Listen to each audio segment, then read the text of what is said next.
জামাত ইসলামের মহাসমাবেশে মানুষ নিজের পকেটের টাকা খরচ করে দলে দলে যোগদান করছে। আমি বিএনপি করতাম, কিন্তু বিএনপির ভিতরে যে বখাটে বেয়াদব ঢুকেছে তাদের মুখে জুতা নিক্ষেপ করে ইসলামিক দলের শরীক হয়েছে। খিচুড়ির বাটি হাতে জনসভায় আসে না, বাংলাদেশ জামাত ইসলামের কর্মীরা 200 টাকার জন্য পল্টনে আসে না। জামাত শিবির রাজাকার এই মুহূর্তে বাংলা স্যার এই কথা বলে খুনি হাসিনা কাপড় খুলে পালিয়ে গেছে। জামাত ইসলাম যেভাবে বিদ্যুৎ গতিতে এগিয়ে যাচ্ছে, একটি দলের সুলকানি শুরু হয়ে গেছে। বাংলাদেশ জামাত ইসলামের প্রত্যেকটা নেতা কর্মীর মাথার তালু থেকে পায়ের তালু পর্যন্ত পুরোটাই কলিজা, যেটা আজকে প্রমাণ হবে।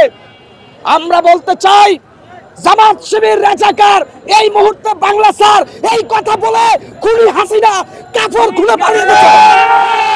আজকে আরেকটি দল বলতেছে জামাত শিবির রাজাকার এই মুহূর্তে বাংলা স্যার। আল্লাহর কসম খেয়ে বলছি, যদি এই ধারা তারা অব্যাহত রাখে তারা আটলান্টিক মহাসাগরে ভেসে যাবে। বাংলার এই দিগন্ত সূর্য যতদিন থাকবে, বাংলাদেশ জামাত ইসলাম সিংহের মতো গর্জন দিয়ে ততদিন থাকবে। বাংলাদেশ জামাত ইসলাম খিচুড়ির বাটি হাতে জনসভায় আসে না, বাংলাদেশ জামাত ইসলামের কর্মীরা 200 টাকার জন্য পল্টনে আসে না। আজকে আমি একটি বেয়াদব ছেলের নাম উচ্চারণ করব, যুবদলের আহ্বায়ক রবিউল ইসলাম নয়ন। এই ছেলেটি টাকলা মুরাদের বেশ ধরেছে। আজকে এই ছেলেটি চরমনাই থেকে জামাত, জামাত থেকে হেফাজত, প্রত্যেকটা আলেমকে কটাক্ষ করেছে। আজকের এই মহাসমাবেশ থেকে তারেক জিয়াকে উদ্দেশ্য করে বলবো, রবিউল ইসলাম নয়ন নামের এই বখাটে বেয়াদবকে থামান।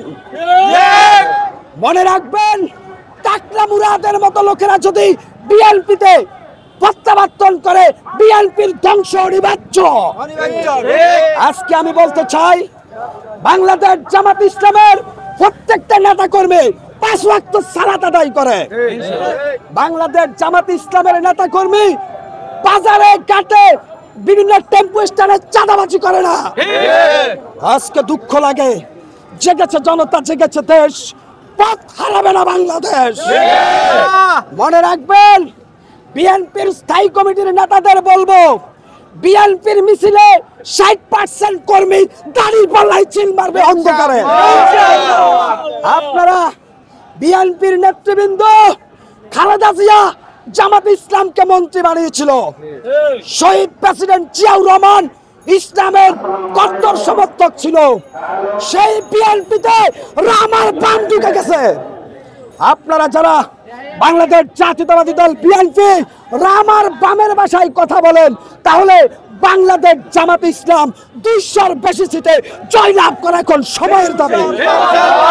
মনে রাখবেন, প্রিয় দেশবাসী, আপনারা আমাকে চিনেন, আমি বিএনপি করতাম, কিন্তু বিএনপির ভিতরে যে বখাটে বেয়াদব ঢুকেছে তাদের মুখে জুতা নিক্ষেপ করে ইসলামিক দলের শরীক হয়েছে।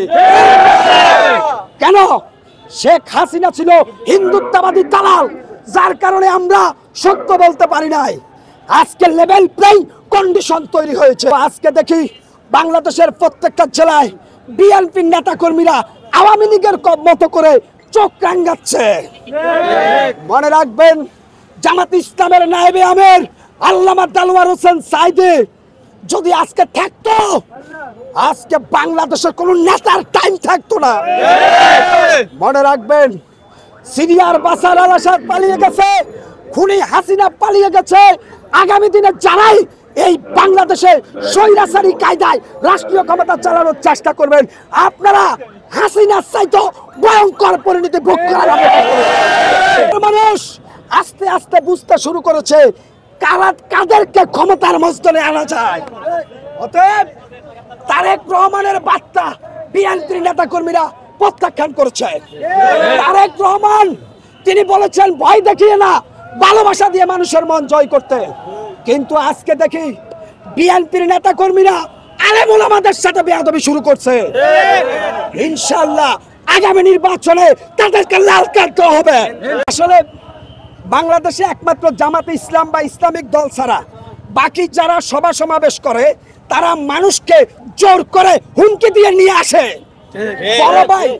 বড় ভাই ছোট ভাই কিশোর গ্যাংয়ের উপরে তারা নির্ভর করে, তাদের সাথে মুসলিম জনতা নাই।